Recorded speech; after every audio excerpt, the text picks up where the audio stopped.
Welcome all hunters, anglers, trappers, and shooters to the only fish and wildlife conservation podcast that goes behind the scenes of the business of conservation, the Connecting with Conservation podcast. Our podcast is hosted by Jon Gassett from the Wildlife Management Institute and Jim Curcuruto of the Outdoor Stewards of Conservation Foundation. Jon and Jim will talk with experts from all sectors of the conservation arena about their passion for conserving the great outdoors. So please welcome our hosts of the Connecting with Conservation podcast, Jon and Jim. Hello again, and welcome to another episode of Connected with Conservation, the only podcast that goes behind the scenes to look at the business of conservation in our country. I'm Jon Gassett with the Wildlife Management Institute and your co-host with Connected with Conservation. Here with my fellow co-host, Jim Curcuruto from Outdoor Stewards of Conservation Foundation. How are you doing, Jim? Oh, you guys can see me. I got camo on in the great outdoors. I figured I might be a little invisible, but yeah, I'm doing good. I'm outside enjoying some fresh air, and excited about today's episode. You know, this industry, the outdoor industry, hunting, fishing, trapping, and shooting, you could meet somebody 15 years ago and then not talk to them in 10 years and then kind of send them an email, and it's like having skipped the beat. And that's kind of what our guest today is about. I mean, I met Shane a long time ago and kind of lost touch. He moved places, I moved places, and said, man, I'd love to have him on as a guest. So reached out, and here he is. And he's now the Shane Meisel is the president of Christensen Arms. So Shane, welcome. It's good to catch up with you. Why don't you give us a little background on yourself and your journey in the outdoor industry? Yeah, certainly. It's good to catch up with you too. Thanks for having me on. I appreciate it. We met years ago. I spent 11 years at Leupold, doing various different roles there, finishing up as the head of marketing at Leupold. And we met, I was on your NSSF marketing research committee group as part of that. From Leupold, I did a stint in the outdoor multimedia space as the president of Field Ethos Journal. And then most recently, I've been here at Christensen Arms as the president of Christensen Arms. Cool. So just a quick question about Leupold Stevens. Did you happen to work with Nancy Bacon when she was? I did. I worked with Nancy. I've done a ton of work with her with Southwick. So yeah, she's a great person. She's a phenomenal person, and I've got lots of good stories that are not podcast appropriate, and I'm sure she knows about me as well. So. Yeah. And I'm sure we probably met too. I was also in Jim's research council, so it's like I know we had to have been in the same room. Now that you said that, so no. As soon as you told me the story about the Utah elk to Kentucky, I was like, I've heard the story. You and I have before. I don't tell it too much. No, not at all. But there's only a handful of people, I'm sure, that can actually tell that. Yeah. Oh. Well, before we get into the business and the history of Christensen Arms, tell us a little bit about growing up. Were you a traditional outdoors person, or did you come into it late? I mean, a little bit of both. So I would say I was a traditional Oregon outdoor person. So I grew up hunting. I grew up fishing and camping and hiking, and living relatively rurally, if you will. I grew up in a town called Eugene, but we were on the outskirts of Eugene, and had all sorts of wildlife moving through our backyards all the time. I came into the shooting side of the space after college. My first job out of college was in a town called Klamath Falls, Oregon, at a company called Geldwin. And there's a lot of waterfowl hunting that goes on down there. So that was my first exposure onto the shooting side of it.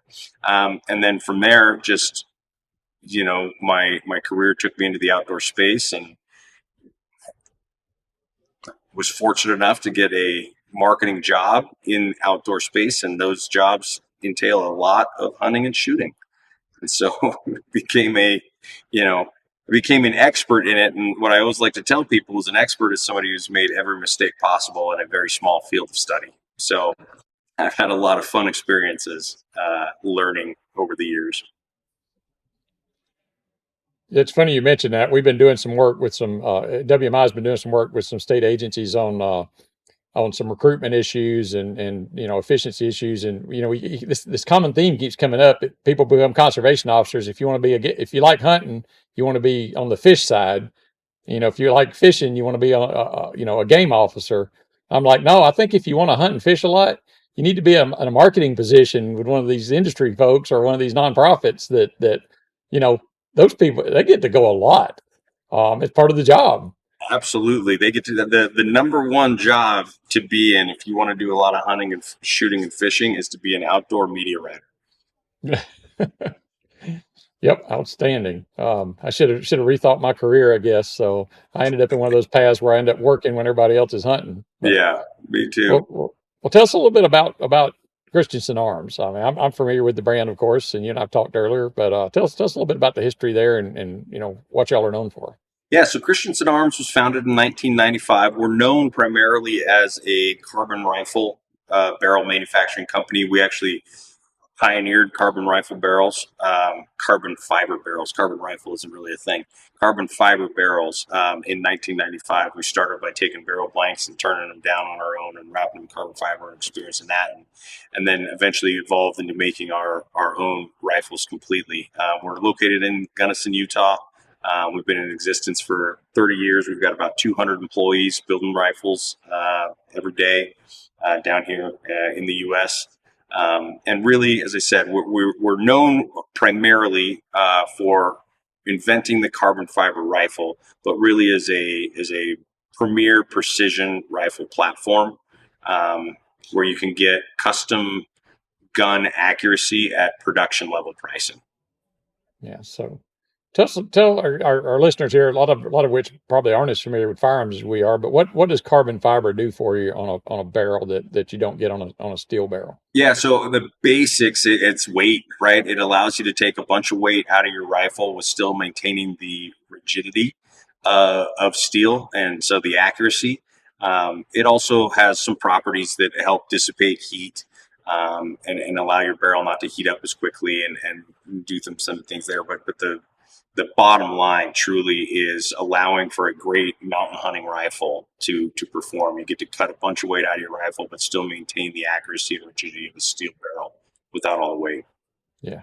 I was going to say, and if for folks that have never hunted, Idaho or Northwest Wyoming or whatever, a pound off a rifle is like taking 25 pounds out of your pack. It's significant, right? And we also do carbon fiber stocks as well. So our guns, our carbon fiber rifle, we have whatever you want, whatever type of shooter you are, we have a platform for it. But our bread and butter is a carbon fiber stock with a carbon fiber barrel.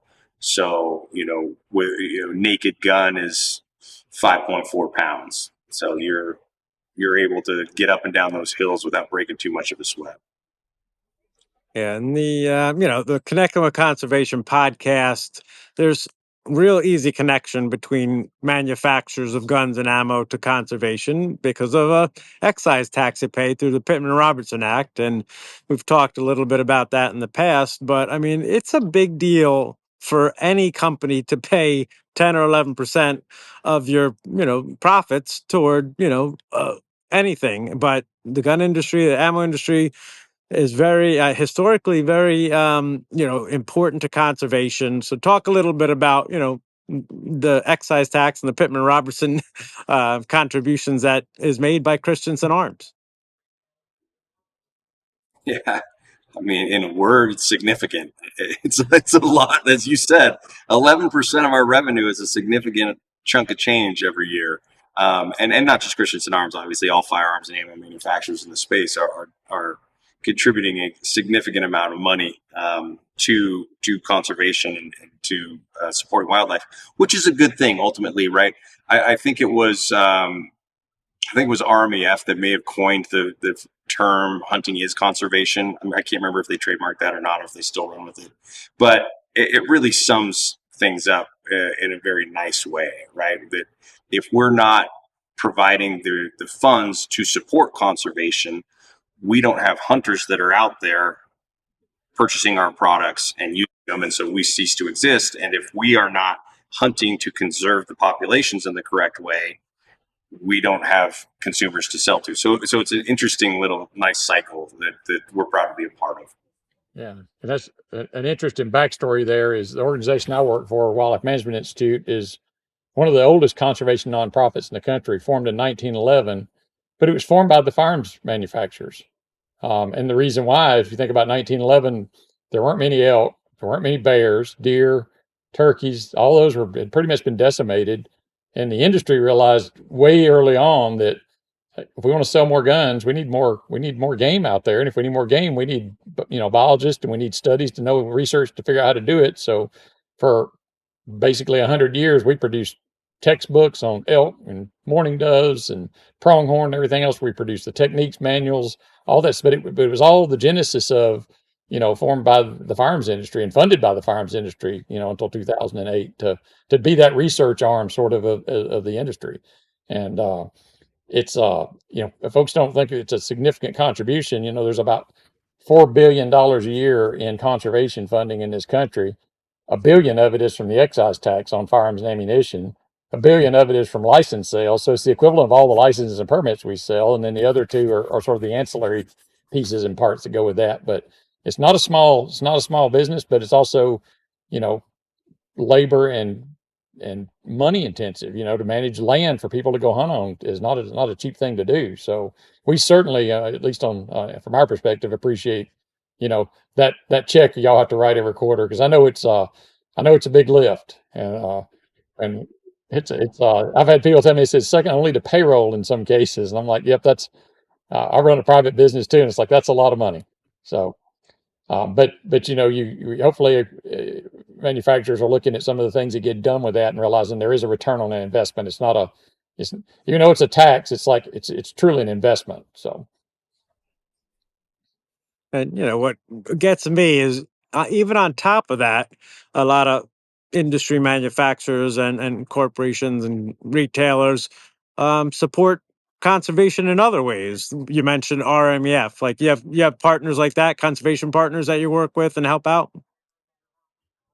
We do. We work with a lot of different conservation partners. So RMEF is one of our big ones. Mule Deer Foundation, SCI, Ducks Unlimited is a big partner of ours, and then we do the regional ones too, where I think it's Western Minnesota Deer Hunters Association. We support conservation up and down the board where we can.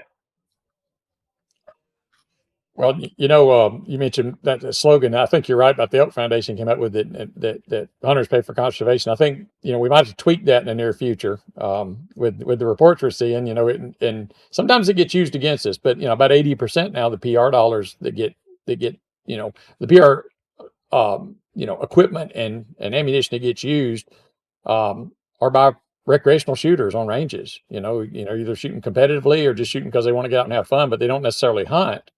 And having your background in Oregon, you probably, if you kept track, you see what's going on with the boards and commissions in Oregon and Washington. There's groups trying to argue that hunters just pay for targets, that conservation needs to be paid for by everybody, and they need a broader representation. But we're pushing back pretty hard on that narrative that, for 150 years, we paid for conservation, and we still do. And it doesn't matter whether you're a recreational shooter or a hunter. So I think we ought to change that slogan to shooters and hunters pay for conservation. Yeah, absolutely. It's yeah.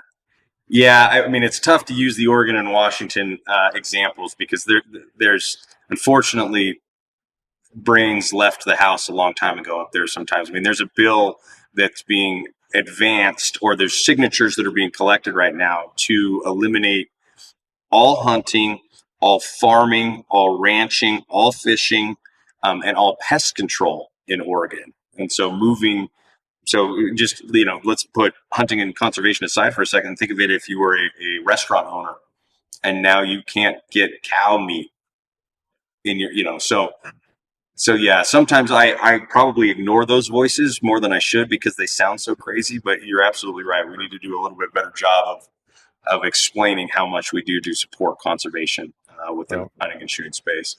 And the scary part of that particular initiative, it's a ballot initiative, I believe, which means there's really no, if it could get enough signatures, it goes on the ballots and people, read it on its face and decide whether to support it or not. There's no debate. There's no legislative, process. It's just it's up or down vote. And You're I don't, absolutely those right. scare the crap out of me. I'll be honest with you. They terrify me too because it's phrased, and I can't remember the exact language, but it's basically the kindness to animals initiative, right? And so it's like, do you support preventing any harm coming to animals? And it's like, most people, if they're not, are going to say, yeah. They're not.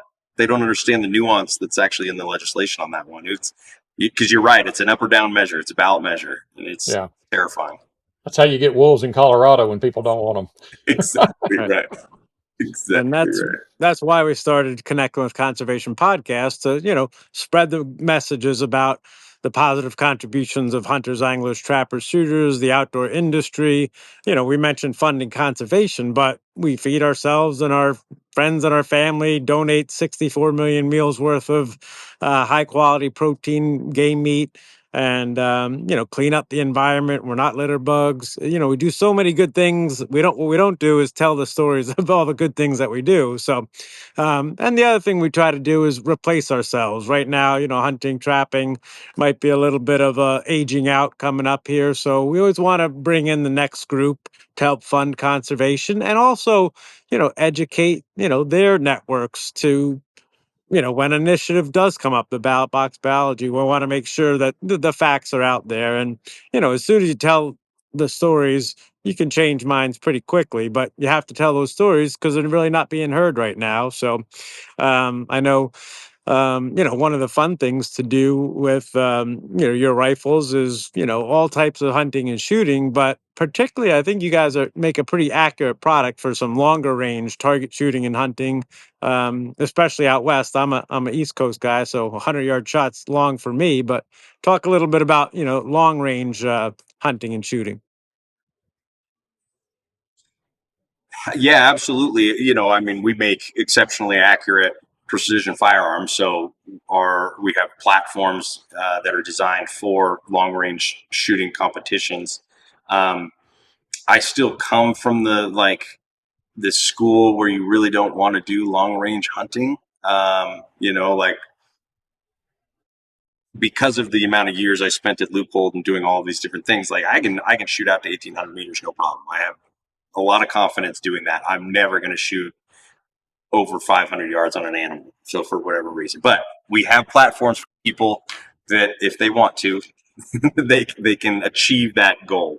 But I think for all of that and kind of what you were saying in your lead up, one of the interesting things in terms of getting the message out that I also think is important is eliminating the barriers to entry for the new entrants to come in, right? Because land is getting harder to get access to, tags is getting harder to come by.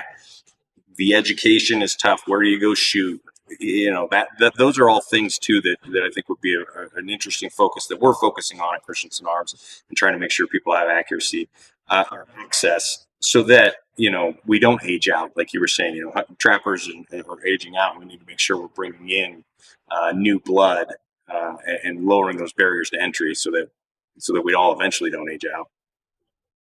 I still got at least a couple of years on me. I hope. Yeah. So I was talking with a friend of mine the other day, and you think that, building a range, especially a long distance range like that, it can be a challenge. People, you want to put ranges where people can access them, but by their very nature, they're noisy. You got lead abatement issues you have to deal with and all that. And so it's a real struggle. And I built ranges in Kentucky, and it's a struggle to find a site that everybody's happy with.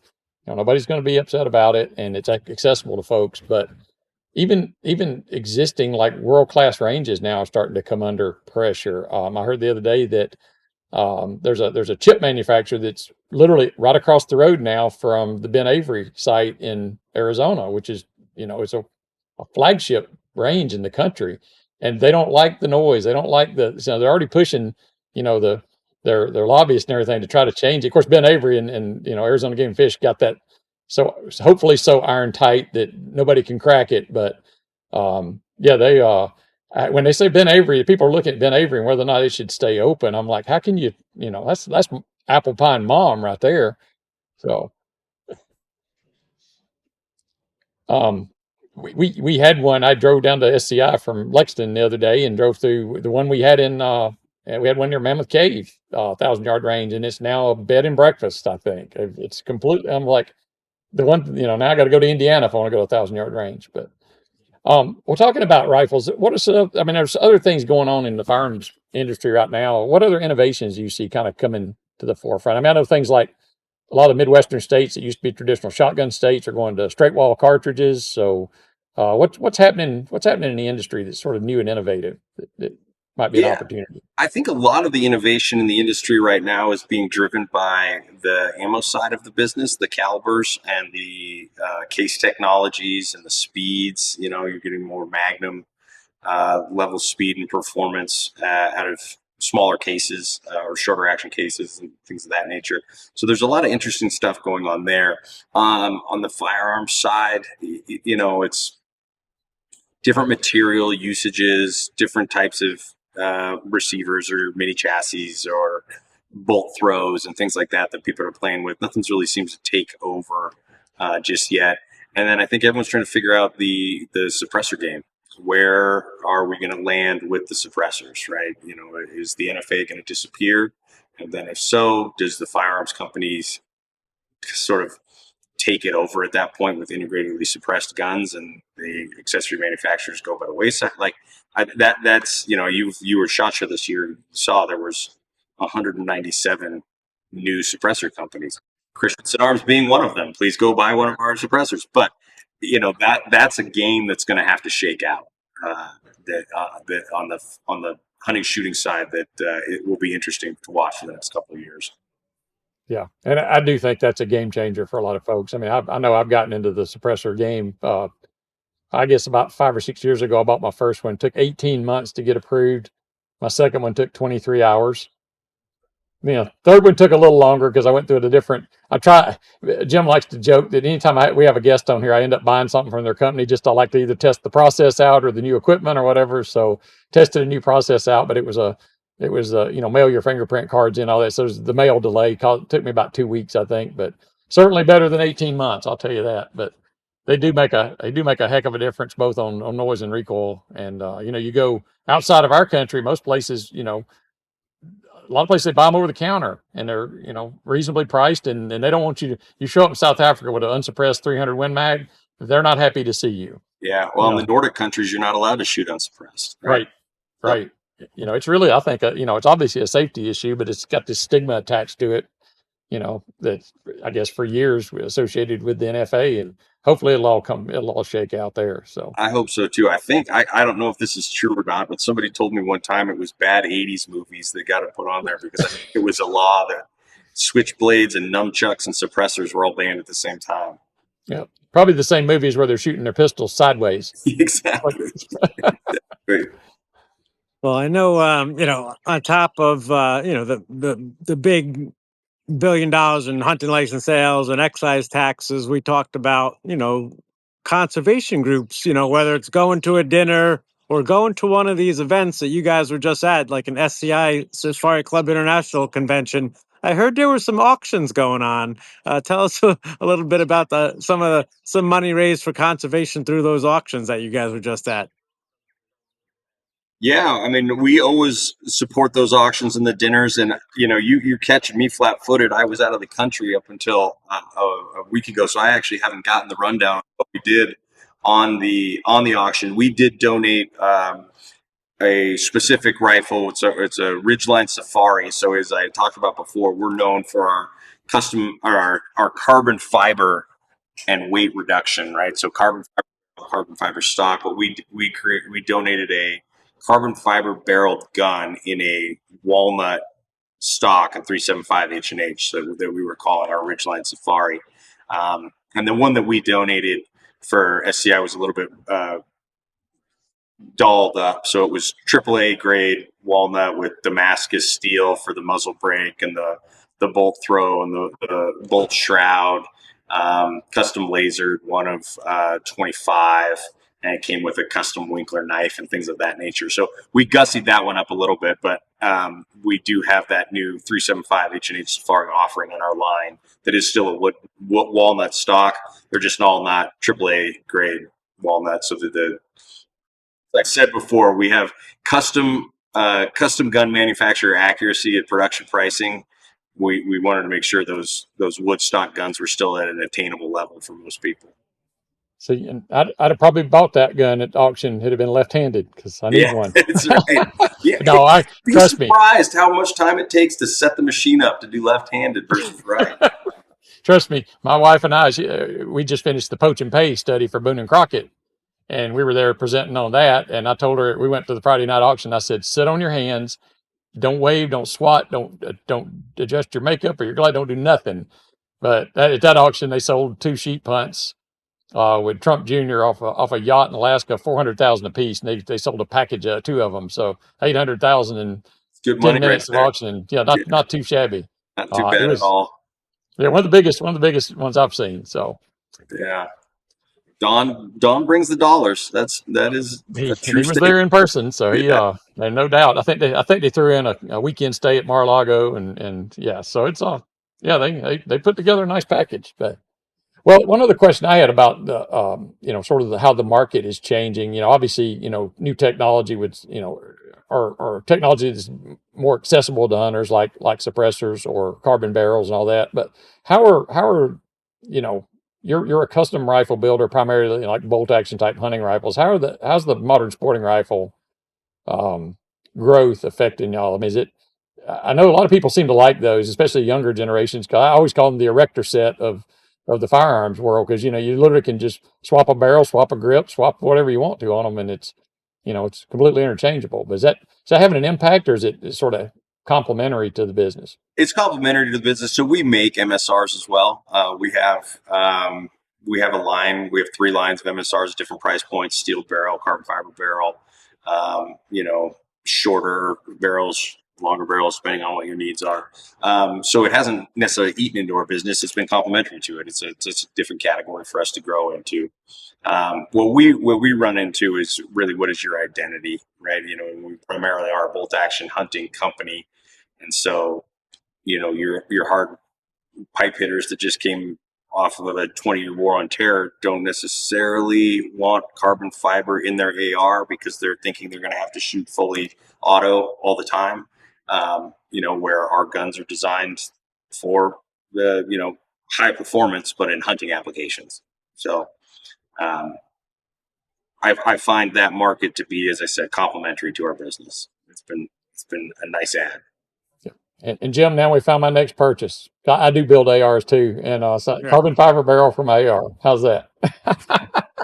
All right. Well, So, Shane, thanks for giving us a little background on yourself and the Christensen Arms and the carbon fiber barrels. But where can we find more information? Just get a little bit more detail, or maybe look at what you got coming up next. Yeah, absolutely. I mean, christensenarms.com is our website. You can find everything you want there. We've got our social media handles and all that sort of stuff, but it's all from our website. So check us out. Oh, that sounds like an influencer plug. Anyone can go to christensenarms.com and learn more about us. in this day and age, we're all influencers, whether we like it or not. Well, Shane, thanks for coming on. I've visited your booth a dozen times now over the years, and now I've got to come and got to throw the switch and make a deal. Yeah, 'Cause absolutely. Please do. I like products I hadn't tried before and hadn't had before, and that may be the bane of my existence. My wife certainly. If I die and she finds out what I really paid for all these guns, it's not going to be a pretty day. No, So but that's all right. You won't be there. You don't have to worry about it. I won't have to worry about that though. But well, thanks for coming on. Thanks for all you do for conservation. Thanks to Christensen Arms for writing that we know is a really steep ask on that excise tax check. But we hope you feel like you're getting your money's worth out of it. And if you don't, let me know. I'll put you in touch with some state agencies, and they'll show you what they're doing with it. So, yeah, to our listeners, thanks for listening. If you like this podcast, give us a subscribe and a thumbs up.